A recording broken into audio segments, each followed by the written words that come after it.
In this video, we are going to discuss about the sealed class. We have already discussed about the inheritance in previous videos. So let's create one class, TLSS class, my class.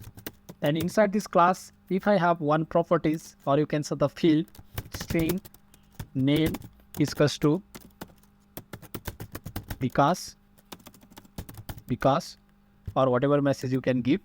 And if I create the another class, that is class main class, and inside this class, first of all, I can just inherit the properties from the my class. So I can give here my class, and inside this my class I can create static void main, and inside this class I can create the object of the main class c is equals to new main class. And if I try to access the name from the main class, then c dot name, just type the cw tab and c dot name. And if I run this code, just put the public here, and if I run this code by pressing the Ctrl F5 or the simple run button, then this code is running here.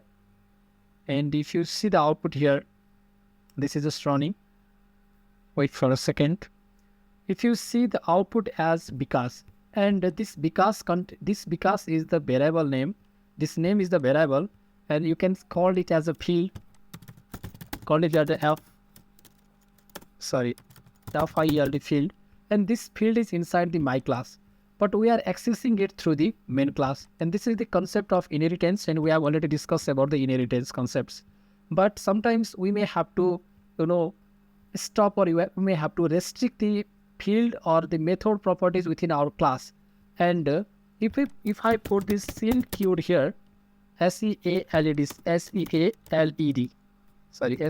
sealed class, then I cannot inherit this class from the other class.